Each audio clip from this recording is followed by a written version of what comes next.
అందరికీ నమస్తే. ఈ రోజు అయితే పువ్వులు ఎక్కువ పూయాలి అనేసి అంటే ఎలాంటి ఫెర్టిలైజర్ యూజ్ చేస్తే పువ్వులు అనేవి ఎక్కువ పూస్తాయి అనేది ఈ వీడియోలో తెలుసుకుందామండి. దానికోసము ఉల్లిపాయ తొక్కలు, బనానా పీల్స్ తొక్కలు, తర్వాత అలోవెరా, తర్వాత మస్టర్డ్ కేక్ పౌడర్ అనమాట. మస్టర్డ్ కేక్ని నేను ఆల్రెడీ యూజ్ చేశాను, అందువల్ల ఇప్పుడు యూజ్ చేయటం లేదు. మీరు ఒకవేళ యూజ్ చేయకపోతే మస్టర్డ్ కేక్ని గుప్పుడైతే తీసుకోండి. దీనికోసం 2 లీటర్ల వాటర్ అయితే తీసుకున్నాను. దాంట్లోనికి ఉల్లిపాయ తొక్కలు, బనానా పీల్స్ చిన్న చిన్న ముక్కలుగా అయితే కట్ చేసుకోవాలన్నమాట, అరటిపళ్ళు తొక్కల్ని. తర్వాత కలబంద మట్టని పెద్ద సైజు అయితే 1 తీసుకోండి, చిన్న సైజు అయితే 2 తీసుకోండి.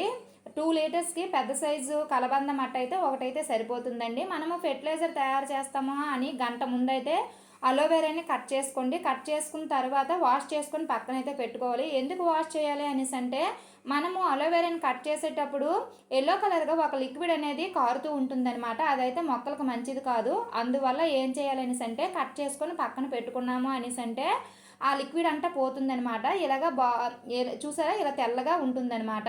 ఇప్పుడు దీన్ని బోత్ సైడ్ మనం కట్ చేసుకుని ముందు పార్ట్ ఉంటుంది కదా, దాన్ని కూడా కట్ చేసుకుని చిన్న చిన్న పీసెస్ లాగా అయితే కట్ చేసుకోవాలి. కట్ చేసుకున్న తర్వాత మూడింటిని బాగా కలుపుకొని నీడ ఉన్న ప్రదేశంలో అయితే పెట్టేయాలన్నమాట. దీన్ని 3 డేస్ అయితే ఫర్మెంటేషన్ చేయాలి. 3 డేస్ ఫర్మెంటేషన్ అయిపోయిన తర్వాత 1:10 రేషియోలో మన మొక్కలకి కనుక ఇచ్చుకున్నాము అనేసి అంటే పెద్ద సైజులో పువ్వులు అనేవి పోస్తాయి. చాలా మంచి రిజల్ట్ ఉంటుందన్నమాట. మీకు పైన కనిపిస్తున్నాయి కదా, ఆ పువ్వులన్నీ కూడా చూడండి ఎంత చక్కగా పువ్వులు అనేవి ఈడాయి కదా. ఈ వీడియోని ఇస్తే లైక్ చేయండి, సబ్స్క్రైబ్ చేసుకోండి. Bye friends.